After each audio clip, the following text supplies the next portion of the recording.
Hi అండి. అందరికీ నమస్కారం. వెల్కమ్ టు మై ఛానల్ అండి. ఈరోజు ఏపీ ఉద్యోగులు మరియు పెన్షనర్ల జీతాలు, పెన్షన్ల తాజా సమాచారాన్ని తెలుసుకుందామండి. ఇవాల్టి వరకు ఉన్న తాజా సమాచారం 10 గంటల నాటి అప్డేట్ అయితే ఈ వీడియోలో ఉంది. సో, బ్యాచ్ నంబర్స్ అయితే పడుతూ ఉన్నాయండి. సో, ఆ వివరాలన్నీ కూడా మనం ఈ వీడియోలో తెలుసుకోబోతాం. వీడియో అయితే ఎక్కడైనా స్కిప్ చేయకుండా చివరి వరకు చూడడానికి ప్రయత్నించండి. అలా వీడియో నచ్చినట్లయితే ఒక లైక్ చేయండి. ఇంకా సబ్స్క్రైబ్ అవ్వనట్లయితే మన ఛానల్ అయితే వెంటనే సబ్స్క్రైబ్ చేసుకోండి. ఏపీ ప్రభుత్వ ఉద్యోగులు మరియు పెన్షన్లకు సంబంధించిన జీతాలు, పెన్షన్ల తాజా అప్డేట్ న్యూస్ అనేది ఎప్పటికప్పుడు మన ఛానల్‌లో అప్డేట్ చేస్తూనే ఉంటాను. ఇక వివరాలకైతే వెళ్ళిపోదాం. ఈరోజు ఉదయం 6 గంటల సమయానికి సాలరీ బిల్లులు వెయిటింగ్ ఫర్ ఫండ్ క్లియరెన్స్ అనైతే చూపించిన సంగతి తెలిసిందే అండి. మనం మార్నింగ్ కూడా ఒక వీడియో చేస్తున్నాం. సో, పేమెంట్ పెండింగ్ స్టేటస్ వచ్చేసి మనకు వెయిటింగ్ ఫర్ ఫండ్ క్లియరెన్స్ అయితే చూపించినాయి. అటువంటి బిల్లులన్నీ కూడా ఇప్పుడైతే బ్యాచ్ నంబర్‌లు అలాట్ అవ్వడం కూడా జరిగిందండి.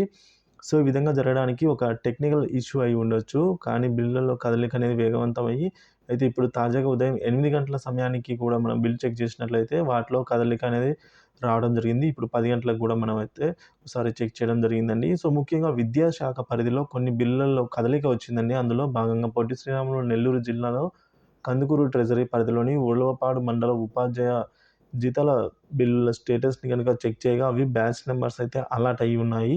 సో, ఈ విధంగా అయితే పేమెంట్ పెండింగ్ స్టేటస్ వచ్చేసి payment in progress with batch number 21635 అని అయితే చూపిస్తుంది. సో, ఇటువంటి బిల్లులు మరికొద్ది సేపట్లోనే జీతాలుగా జమ అయ్యే అవకాశాలైతే ఎక్కువగా ఉన్నాయండి.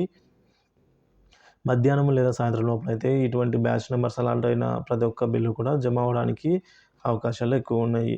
సో, అదే విధంగా మన మిత్రులు ఎడ్యుకేషన్ డిపార్ట్‌మెంట్ బ్యాచ్ నంబర్స్ కూడా అలాట్ అయ్యాయనైతే చెప్తున్నారండి. ఎడ్యుకేషన్ డిపార్ట్‌మెంటు అలాగే వాటితో పాటు సచివాలయ ఉద్యోగులు, పోలీస్ శాఖ, రెవెన్యూ శాఖ, న్యాయశాఖ, ఏపీ ట్రెజరీ శాఖ, పంచాయతీరాజ్ శాఖ, వైద్యారోగ్య శాఖ, వాటర్ రిసోర్స్ డెవలప్‌మెంట్ శాఖ వారికి కూడా ఈరోజు జీతాలు ఖచ్చితంగా ఎవరికైతే బ్యాచ్ నంబర్‌లు అలాట్ అయ్యాయో ఈ శాఖలన్నిటిలో కూడా జీతాలు ఖచ్చితంగా జమ అవుతాయని చెప్పుకోవచ్చు. ఇక ఈ వీడియో చూస్తున్న మీలో ఎవరికైనా కూడా ఇంకా ఇక పెన్షన్‌లో విషయానికొచ్చినట్లయితే అవి కూడా వెయిటింగ్ ఫర్ ఫండ్ క్లియరెన్స్ దశలో ఉన్నట్టుగా చూపిస్తుందండి. వారి బిల్లులలో కూడా కదలిక వచ్చినట్లయితే మన ఛానల్ ద్వారా ఎప్పటికప్పుడు తాజా సమాచారాన్ని అయితే తెలియజేస్తూనే ఉంటాను. ఇంకా మన మిత్రుల్లో ఎవరికైనా గనుక జీతాలు గాని జమ అయినట్లయితే పెన్షన్‌లు గాని అట్లా సో, కామెంట్ సెక్షన్‌లో దయచేసి తెలియజేయగలండి. సో, ఆ ఇన్ఫర్మేషన్ అనేది మిగతా మన మిత్రులకు అయితే యూజ్ అవుతుంది. సో, ఇదండి ఈ వీడియోలో ఇన్ఫర్మేషన్. ఈ ఇన్ఫర్మేషన్ నచ్చినట్లయితే మన ఛానల్ అయితే సబ్స్క్రైబ్ చేసుకోండి. Thank you for watching this video.